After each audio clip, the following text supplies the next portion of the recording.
Hello, ladies and gentlemen, and welcome back to the podcast, and welcome to your Monday Night Raw post show.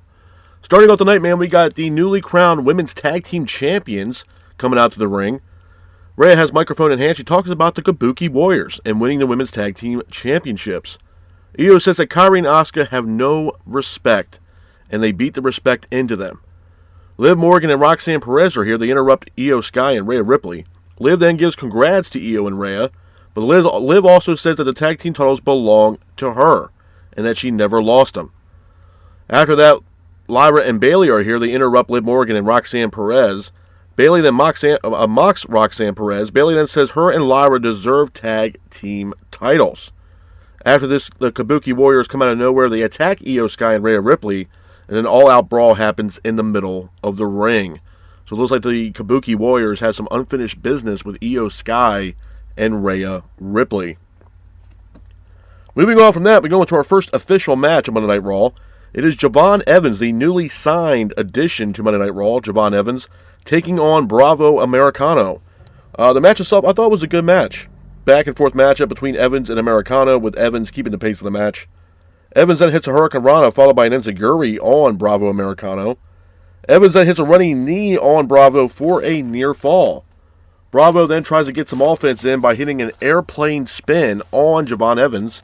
But Evans gets up, hits a Spanish fly off the top rope, followed by his signature OG cutter, landing on Bravo Americano, pins for the 3. And your winner of the match is Javon Evans. After the match, though, you can see Grande Americano, who was ringside during the match, attack Javon Evans. So it looks like Javon Evans is far from over with Grande Americano.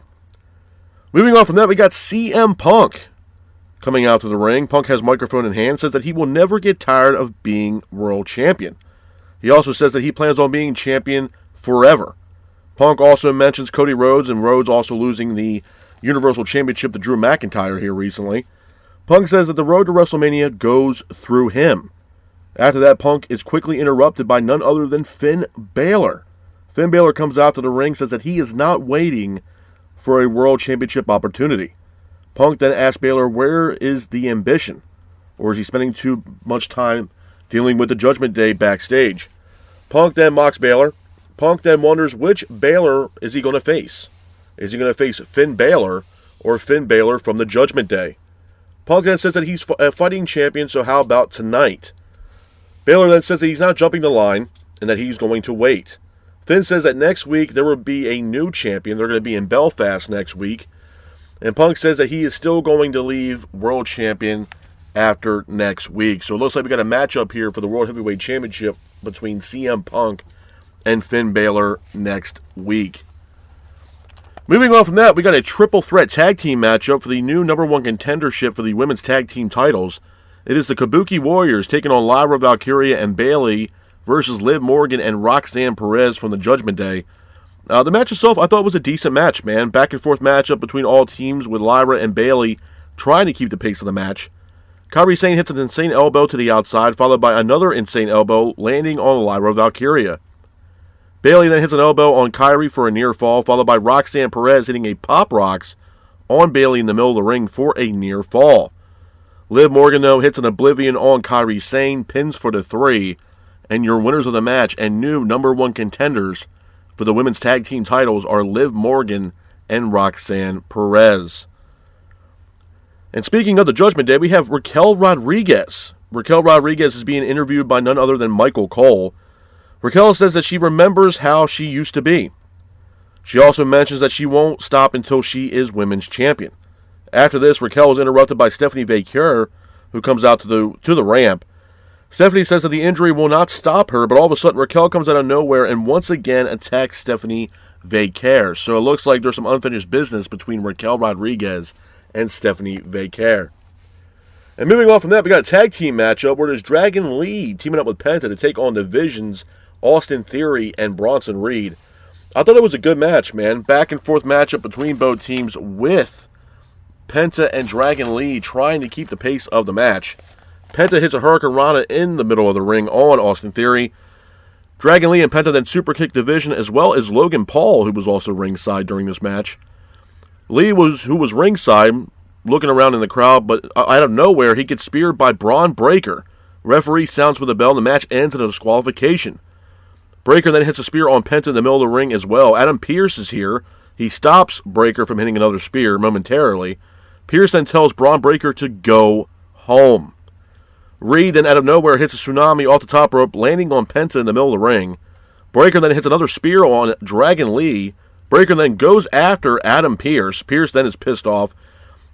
And pretty much they make their way to the backstage area where you can see Bron Breakker walking off.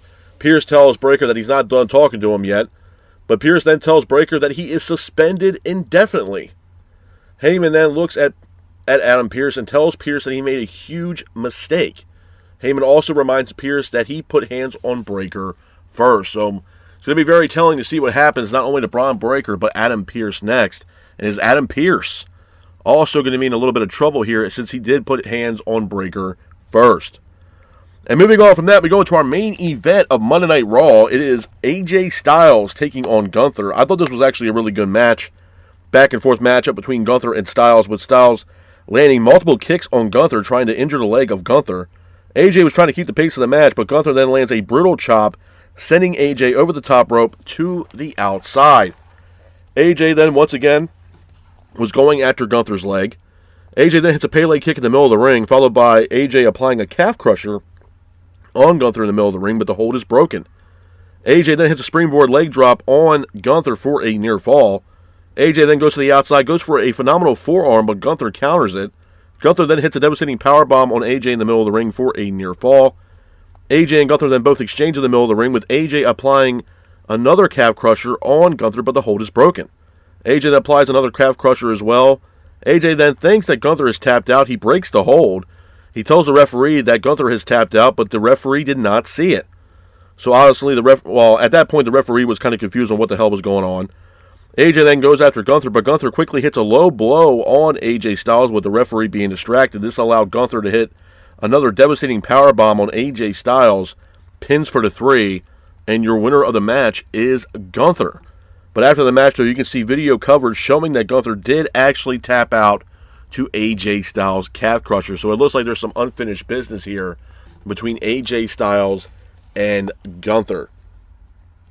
A couple of things I want to talk about with you guys, man, as far as Monday Night Raw is concerned before I get the hell up out of here. Number one, I thought this Monday Night Raw was a hell of a lot better than their first Raw of the new year. That whole Stranger Things collaboration that they did and how they presented Monday Night Raw in the first Raw of the new year, I thought it was horrible. I thought this Raw surpassed what they did last week by a landslide, to be honest with you. And that's not saying a lot. I'm not sitting here saying that this was the best Raw of all time, but I do genuinely believe that this Raw was a hell of a lot better than last week's Monday Night Raw, in my honest opinion.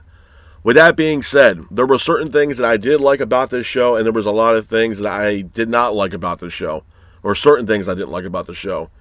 Number one, this whole thing with Becky Lynch and Maxine Dupree, this whole Women's Intercontinental Championship, number one, I'm going to sit here and tell y'all flat out that the Women's Intercontinental Championship is getting a lot more spotlight than the Women's United States Championship over on SmackDown, which is crazy.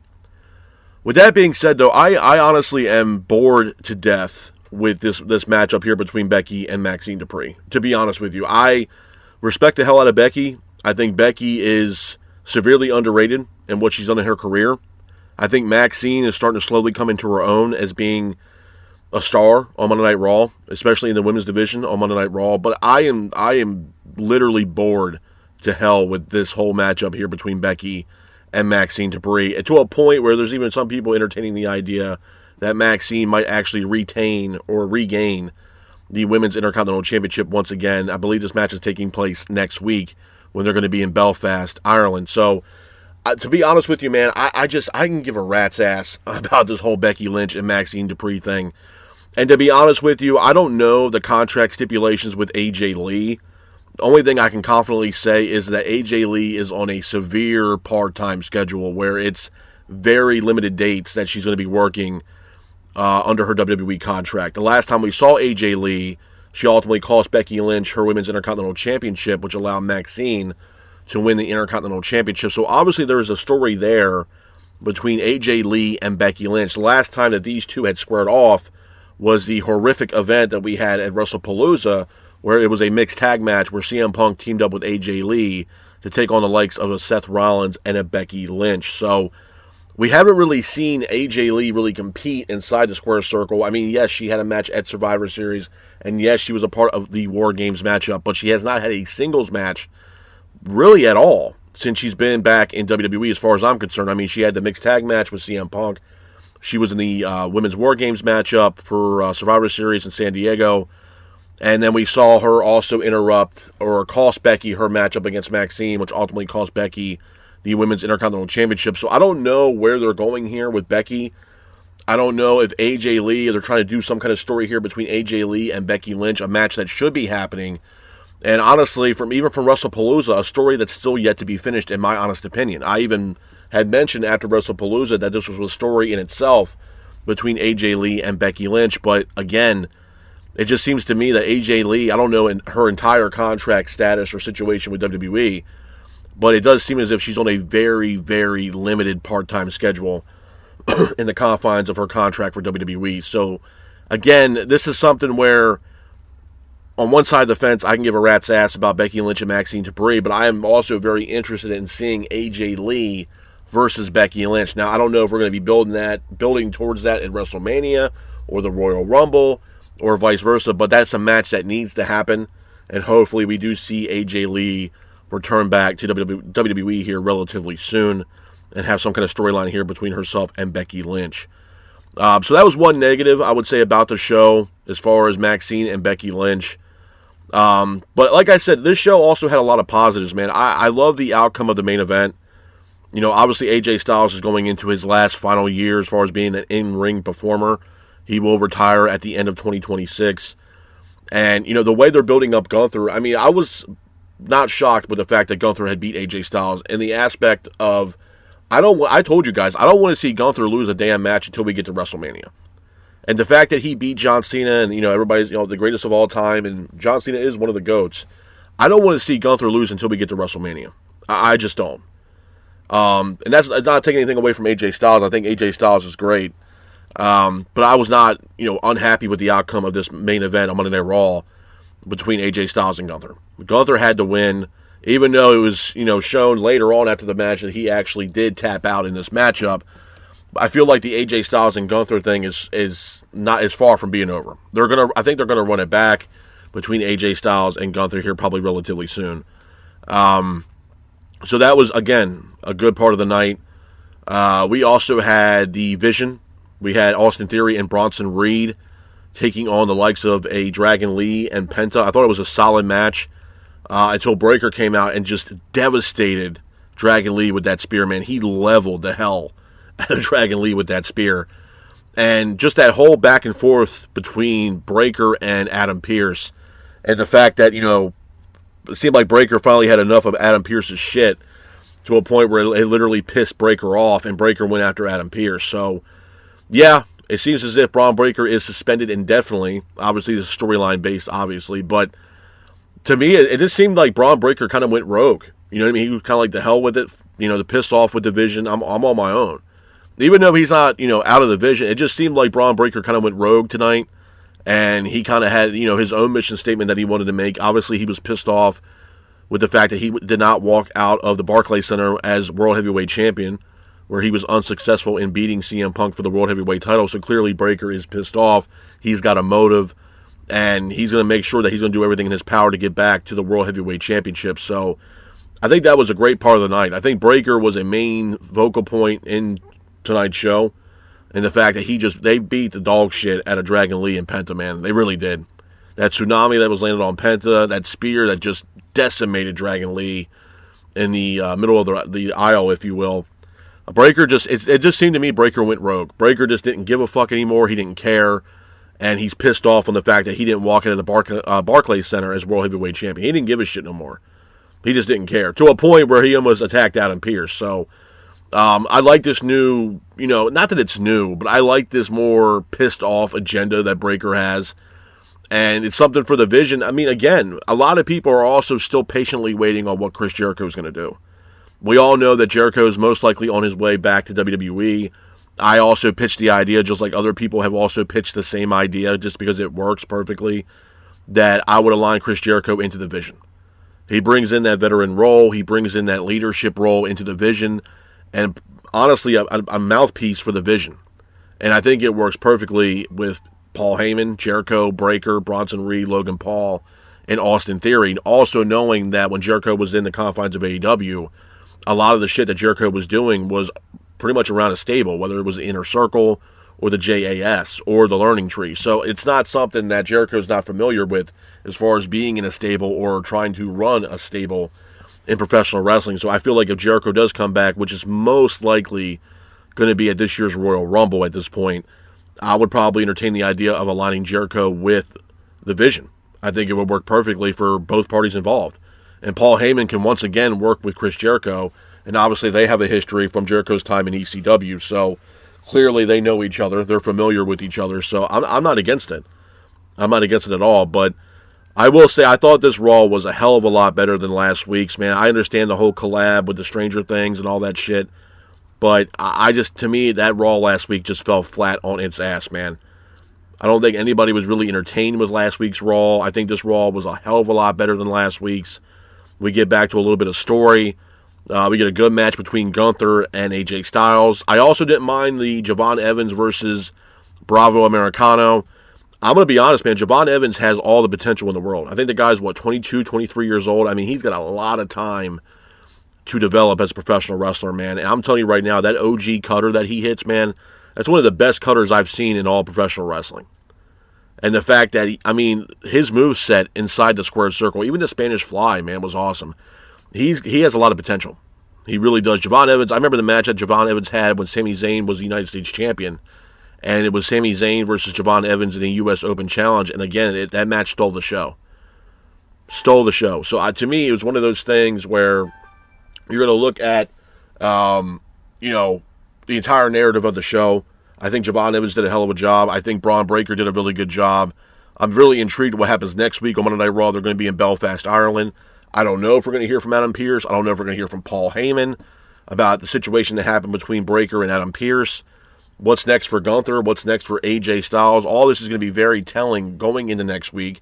We also have a World Heavyweight Championship matchup next week as well, where CM Punk will be defending the World Heavyweight Championship against Finn Balor. So, again, it's going to be very telling to see what happens next week, but I'm definitely excited for the CM Punk and Finn Balor match. But with that being said, though, this is my review of Monday Night Raw. I hope you guys are out there staying safe. Be careful, and remember, stay classic. Peace.